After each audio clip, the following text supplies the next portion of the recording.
لو أنزلنا هذا القرآن على جبل لرأيته خاشعا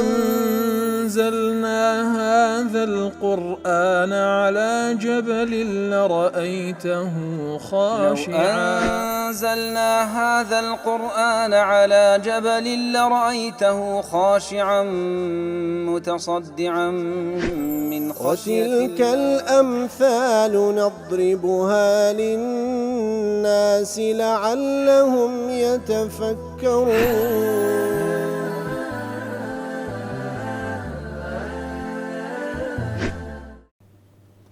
الحمد لله والصلاة والسلام على رسول الله وعلى آله وصحبه ومن والاه. السلام عليكم ورحمة الله.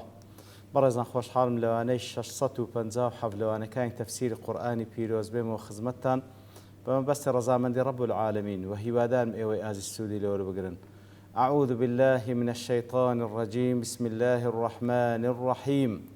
ويوم يحشرهم جميعا يا معشر الجن قد استكثرتم من الإنس وقال أولياؤهم من الإنس ربنا استمتع بعضنا ببعض وبلغنا أجلنا الذي أجلت لنا قال النار مثواكم خالدين فيها إلا ما شاء الله إن ربك حكيم عليم. بەڕخۆشەویستان رب العالمین دەفەرمی کاتێکەوە حەشریان دەکا هەر هەمووان حەشر دەکا و کۆ دەکاتەوە بە جن و بە ئینسەوە ئەوجا بەو جن و ئینسانە دەڵێن کەوا گومڕا بووینە پێیان دەفەرمیتن یا معشر الجن ئەی کۆمەڵی جنەکان قد استكثرتم من الإنس خەڵکانێکی زۆرتان لە ئینسیەکان گومڕا کرد وقال أولياؤهم من الإنس ئیتر جنەکان هیچ وەڵامیان لێ بەڵام ئینسە گومڕایەکان وەڵام دەنەوە دەڵێن ربنا استمتع بعضنا ببعض واتە ئێمەی ئینس و جن تەمەتوعمان بە یەکتر کردیە واتە خۆشیمان لە یەکتر وەرگرتیە وبلغنا أجلنا الذي أجلت لنا ئیتر گەیشتینە ئەو ئەجەل و ئەو وادە دیاریکراوەی کە لە بۆ ئێمە دانابوو قال النار مثواكم خالدين فيها رب العالمين پێیان دەفەرمی جێگایمانەوە و ئیستقرار و جێگای یەکجارەچیتان جەهەنەمە هەتا دەمینێنەوە إلا ما شاء الله مەگەر الله سبحانه وتعالى ویستی لەسەربی إن ربك حكيم عليم پەروەردگارت حەکیمە کار بەجێ عەلیمە زانایە و ئاگادارە. بەڵێ خۆشەویستانمانە ئاەتەکە بە کورتی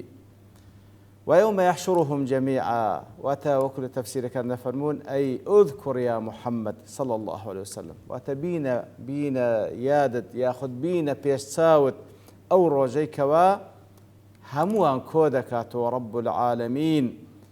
کەواتە ئەو ڕۆژەی کەوا جن و هەروەها ئەولیا و دۆستەکانیشیان کەوا پێیان گومڕابوو بوون و وەکو لە ئاەتەکان پێشووتر فەرمووی ئەو جن و ئینسانەی کەوا شەیاطین بوون و پەیوەندیان بە یەکتری دەکرد تاوەکو دژایەتی ئیسلام و ئەهلی ئیسلام پێ بکەن ئیتر ئەو ڕۆژەت لە پێشچاو بیکاتێکەوە رب العالمین هەمویان کۆ دەکاتەوە بە تایبەتی ئەو جنە شەیطانانەی کەوا خەڵکانێکیان لە ئینس گومڕا دەکرد ئیتر لەو ڕۆژەدا رب العالمین دەفەرمی یا معشر الجن یەکەم جار خیتابەکە تەوجیهی جنەکان دەکاو پێیان دەفەرمی ئەی کۆمەڵی جنەکان یا معشر الجن قد استكثرتم من الإنس قد استكثرتم من الإنس واتە کەسانێکی زۆرتان لە ئینسەکان گومڕا کرد قد استكثرتم من الإنس أي من إغوائهم وإضلالهم كواتا كسانشي زورتان لإنسكان قمراكد بأن جعلتموهم أتباعكم واتان ليكردن كواوان ببن التابعين قو طاعتو جورايدي قمرايكان قو بكن وهروها كاتك أنقو دنياتان لو أوان رازان دبوا إتر أوانيش هل خلطان بنقو إتر خلقانيشي زورتان بوشيوي قمراكد أو أخواي قولا توجيه خطابەکەی دەکا لە بۆ جینەکان یەکەم جار لا تفسير سعدي بوشوي ليش دايتوا واتخوي وركاتك بيان دفرميتن قد استكثرتم من الإنس واتأيكو ملي جن كان خلكان يشي زورتان لإنس كان قمراكر أو بوشوي لك داتوا فكيف أقدمتم على محارمي بتشيويق أنقو بوشيوي بتشيويق لناو محارم كان أو كخوا حرامي كرديا أو كارانتان أنزام دا وتجرأتم على معاندة رسولي بتشيويق جرأتان كرد كوا روبروي بيغمبران ببنو عنادي لقل بيغمبران بكن وقمتم محاربين لله بتشيويق محاربي ديني الله تانكرد ساعين في صد عباد الله عن سبيله إلى سبيل الجحيم بتشيويق جرأت تانكر كوا خلشي لريقاي خوا لا بدنو برو ريقاي جهنم ببن أو زاد فرمي فاليوم حقت عليكم لعنتي وترب العالم في هذا فرمي أورو لعنتي من لسرتان زيد بي وهروها غضبي من لسرتان زيد بي وعذاب لقدر أو كفريك كرديتان لسرتان زيد بي ولقدر أو كوا خلشيتان قمرا كردي لو ريقايا لسرتان زيد بي لولام دوان هيز ولامي شامبينيا هيز ولامي شامبينيا لويا بهيج شويك خواي قول باز لولامي أوان ناكاتن بهيج شويك باز لولامي أوان ناكاتن بلكو دوستكانيان لإنس كبيان قمرابون أوان دين قصة كانوا دياني عذر بيننا وبلام عذريك غير مقبول كواليان قبول ناكري وقال أولياؤهم من الإنس أي الذين أطاعوهم وتولوهم أو أولياء دوستانيان لإنس يكان كواجو رايلي أو جن شيطانان كذبوا سدلين ربنا استمتع بعضنا ببعض وكو للقدانوي أو بشآتا حسن بصري دلي ما كان استمتاع بعضهم ببعض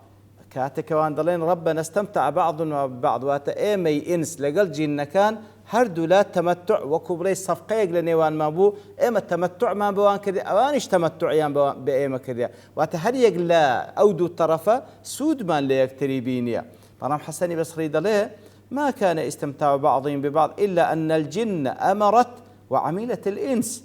يعني تتمتعوا سود يقلنيوان تمنفعتك لنيوان تبادل مقر أصلي قصدك أو بكوات زين كان فرمانيان كرديو إنس كان زيبتيان كرديو أي فالجن نالت التعظيم منهم فعبدت زين كان بويكوا فرمانيان بيدا كردن أوانيش جوراليان دكردنو أوانيان بيقوربو أوانيان دبرست كواتات زين كان أوان إسفادة كل إنس كانوا لا بابلين لا هاوشي وكان لا إنس بويكوا وان كل لان أوان بقورب زاندرين وببرسترين والإنس بوسوستهم وإنسيش باعتبار أو هات تمتعيان بوان كرديا بوسوسي كشيطان كان لبوان دينا تمتعوا بإيثار الشهوات الحاضرة على اللذات الغائبة كواتوانش تمتعيان بوسوسي ذكر كوا شيطان كان لبوان دهنان بوي كوا أو خوشياني الدنيا كوا باب حازرة أوان يعني لو بيش دي خستو وان لي ذكردن أو خوشياني بهش كأستار بيش ساويانيا لبيريان بباتوا وبلغنا أجلنا الذي أجلت لنا أو هل دريجي قسكاني إنسيا كان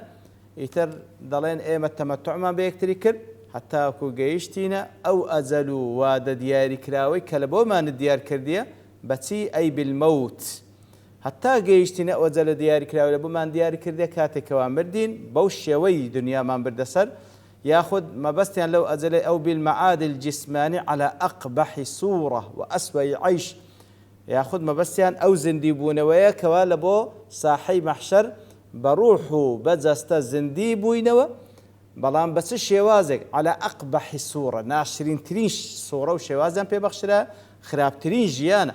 ما نعيشني هردوش بقريته وتكو هردوشي أزلي دياري كلا وكل صورة لبداية سورة الأنعام دفرميتن أزليكو أزلي كلا خويت وأجل مسمى كواتا هردوشي هر أزل خواي قورا أزلي دانا لبوه همو إنسانك بمردن وأزلي شدانا لبو هموان لبو زنديبونوا يتلقى أو أزلي كخوا لبو إيمت بريار دابو أبو السعود دەڵێ ئەو قسەی ئەوان کە دەیکەن قالوه اعترافا بما فعلوا من طاعة الشياطين کاتێ لێردا وەکو اعترافێک دەردەبڕن اعتراف دەکەن کەوا ئەوان فعلا جۆرانی شەیتانەکانیان کردێ و اتباعی هەوا و ئارەزووی خۆیان کردێ و هەروها اعتراف دەکەن کەوان بالفعل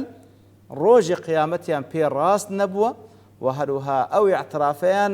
تعبیرکردنە لە نەدامەت دەربڕین و پەشیمانی دەربڕین لەسەر ئەوەی کەوا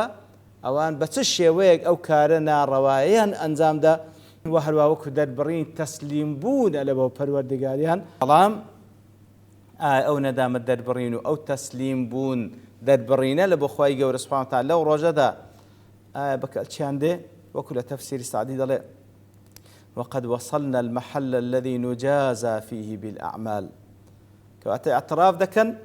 دەڵێن خوا ئێمە وامان کرد هەتا ئەوکو ئێستا گەیشتینە ئەو ڕۆژەی کەوا پاداشت و سزا دەدرێنەوە لەسەر کردەوەکانمان فافعل بنا الآن ما تشاء کەواتە یا ڕەبی ئیتر ئەوەی کە دەتەوێت لەسەرمان جێبەجێ بکەی خوا جێبەجێ بکە لەبەر ئێمە اعتراف بکەین اعترافمان کرد واحكم فينا بما تريد چ حکمێک لەسەر ئێمە دەکەی خوا حکم بکە فقد انقطعت حجتنا هیچ حجەمان نییە ولم يبق لنا عذر هیچ عذرێکمان نییە والأمر أمرك والحكم حكمك أمر أمري توا حكم حكمي توا کەواتە بەو شێوەی تەسلیم بوون دەردەبڕن و اعتراف دەکەن و خۆیان تەسلیم دەکەن وكأن في هذا الكلام منهم نوع تضرع وترقق کەواتە لەو قسە دەربڕینیان بەو شێوازەی دانەوە بڵێ ملکەچی لە بۆ خوا نیشان بدەن وا بکەن کە خوای گەورە سبحانه وتعالى ڕەحمیان پێ بکە بەڵام ولكن في غير أوانه بەڵام بەڕاستی کاتی خۆی بەسەر چووە ولهذا حكم فيهم بحكمه العادل الذي لا جور فيه لويا رب العالمين كاتك واني اعتراف دكن ليان قبول دكا نخير خواي جور حكمي عادلي خوي بسريان ددا وبيان دفرمي قال النار مثواكم آجر مثواين جويا وتمنزل جاين جويا كما أن دار السلام مثوى المؤمنين وكو دار السلام بەهشتی پان و بەرین جێگای ئیماندارانە ئەوە ئاگریش جێگاین گۆیە مەثوا بەمعنای المقام والمستقر ئەو جێگای کە تێدا دەبینێن و ئەو جێگای کە تێدا استقرار دەکەن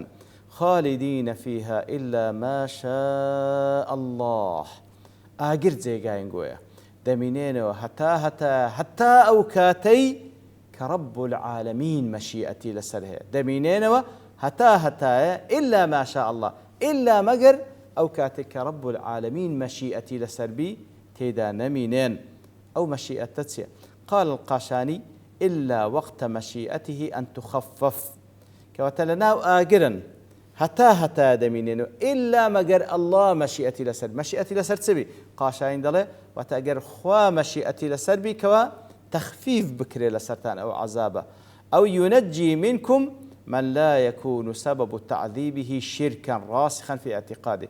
يان أوتا ما بس ليردا واتا إلا ما شاء الله أو كخواي جورو مشيئة لسبب درتان بيني دربارة شيء دردس لجهنم أو كسيكوا تاوان الشرك وكفر نية ثم كأوي تاوان الشرك وكفر به هتا يدمينيتو لجهنم بلام إيمان داري موحد أجر لقدر جناها كانش بست جهنم أو رب العالمين بفضل ورحمة خوي هر دارديني هتا نامينة كواتلير دا دفن إلى ما شاء الله لو أنا يقل احتمال كان بو ما نايبه بو كوا أو كسيك لسر شرك وكفر نفس تجهنم أو مشيئة رب العالمين هر كاتيك أو بك ورحمة بيبك داريان دسمين بو شوش ليك دريتو مهايمي دلي إلا وقت مشيئة أن ينقلكم منها إلى الزمهرير كواتا نا دفن من خطابك لبو كسانش كافر وبيباورة وبيباورش درناتي لجهنم كواتا آجر جيغاتانا كجهنم باز لباسي آجر جيغاتان إلا أجر الله سبحانه وتعالى مشيئتي لسربي بويكلناو آجر بتان باتناو زمهرير چونك لناو جهنم بيت قلوي آجر هيا زمهرير شواتا جيغاي زور صار انتقالكم من شهوة إلى أخرى وكل دنيا نقول شهوتك برو شهوتك دروشتن لناو جهنميش لعذابك برو عذاب لناو آجر لبو زمهرير زمخشري دل أي يخلدون في عذاب النار الأبد كله حتى ناو جهنم دمينين إلا الأوقات التي ينقلون فيها من عذاب النار إلى عذاب الزمهرير إلا مجر أو كاتان لا آجر درون برو زمهرير برو آجريتشي برو عذابتشي زورسار كأويشان براستي عذابك التحمل نكر خوابنا ماندا ديار زانان بشي وهي تريش ليتشان دايتو والله من لبر توابوني كاد دوستين فبشتوان رب العالمين لواني داهاتو دين وخزمة وآتا وصلى الله وسلم على نبينا محمد وعلى آله وصحبه أجمعين وآخر دعوانا الحمد لله رب العالمين. لو أنزلنا هذا القرآن على جبل لرأيته خاشعا أنزلنا هذا القرآن على جبل لرأيته خاشعا أنزلنا هذا القرآن على جبل لرأيته خاشعا متصدعا من خشية وتلك الأمثال نضربها للناس لعلهم يتفكرون